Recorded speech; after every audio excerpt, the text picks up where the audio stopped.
കൊട്ടാരക്കരയിൽ യുവതിയും അമ്മയും സദാചാര പോലീസിംഗ് നടത്തിയെന്ന ആരോപണവുമായി കാർ യാത്രികരായ ദമ്പതികൾ രംഗത്തെത്തിയത് സൈബറിടങ്ങളിൽ വലിയ ചർച്ചകൾക്കാണ് വഴിതെളിച്ചത്. ഇപ്പോഴിതാ ഈ ദമ്പതികൾക്കെതിരെ കൊട്ടാരക്കര സ്വദേശിനിയായ യുവതി നൽകിയ പരാതിയിൽ പോലീസ് കേസെടുത്തു.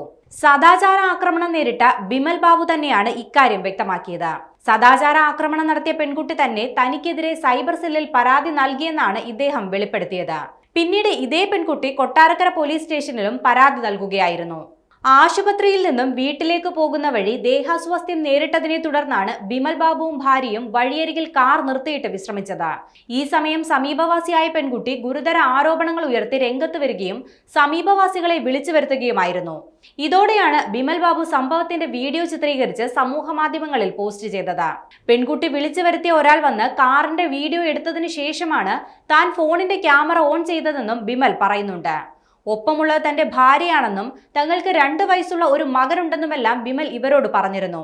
പറഞ്ഞതെല്ലാം തെറ്റാണെന്ന് മനസ്സിലായിട്ടും ആ പെൺകുട്ടി മാപ്പ് പറയാൻ തയ്യാറായില്ലെന്നും ബിമൽ പറയുന്നുണ്ട്. എന്നാൽ താൻ പറഞ്ഞതിൽ ഉറച്ചു നിൽക്കുകയാണെന്നാണ് ഉത്തര എന്ന പെൺകുട്ടി വ്യക്തമാക്കുന്നത്. താൻ കാറിനകത്ത് നോക്കിയ സമയത്ത് കാണാൻ പാടില്ലാത്ത രംഗം കണ്ടുവെന്നും അമ്മയോട് ഓടിച്ചെന്ന് താൻ ഇക്കാര്യം പറഞ്ഞുവെന്നും അത് ചോദിക്കാൻ ചെന്നപ്പോൾ വീഡിയോ എടുത്ത് പ്രചരിപ്പിച്ചെന്നും ഉത്തര പറയുന്നുണ്ട്. വീടിന്റെ മുന്നിൽ എന്തിനാണ് കാർ പാർക്ക് ചെയ്തതെന്ന് മാത്രമാണ് താൻ ചോദിച്ചതെന്നും ഉത്തര പറയുന്നുണ്ട്. തനിക്ക് സൈബർ ആക്രമണത്തിൽ കുഴപ്പമില്ലെന്നും നാട്ടുകാർ തനിക്കൊപ്പമുണ്ടെന്നും ഉത്തര വ്യക്തമാക്കി.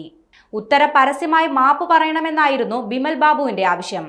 എന്നാൽ അതിന് കുട്ടിക്ക് മാനസികമായ ബുദ്ധിമുട്ടുണ്ടാകുമെന്ന് തോന്നിയതുകൊണ്ട് ഇനി ഈ പ്രശ്നത്തിന്റെ പേരിൽ മറ്റു പരാതികൾ നൽകില്ലെന്നും അറിയാതെ ചെയ്തതാണെന്നും എഴുതി നൽകാൻ ബിമൽ ആവശ്യപ്പെട്ടിരുന്നു. അങ്ങനെയാണെങ്കിൽ ഈ വീഡിയോ ആർക്കൈവ് ചെയ്യാമെന്നും ബിമൽ പറഞ്ഞിരുന്നു. എന്നാൽ ആ പെൺകുട്ടി അതിനും തയ്യാറല്ല. വീഡിയോ എടുത്തതിന് ബിമൽ ബാബു മാപ്പ് പറയണമെന്ന നിലപാടിലാണ് പെൺകുട്ടി. ഈ വീഡിയോ റീഷെയർ ചെയ്ത എല്ലാവരെ കൊണ്ടും അത് ഡിലീറ്റ് ചെയ്യിപ്പിക്കണമെന്നും പെൺകുട്ടി ആവശ്യപ്പെടുന്നുണ്ട്. സദാചാര ആക്രമണത്തിന് പെൺകുട്ടിക്കെതിരെ ബിമൽ ബാബുവും പരാതി നൽകിയിട്ടുണ്ട്.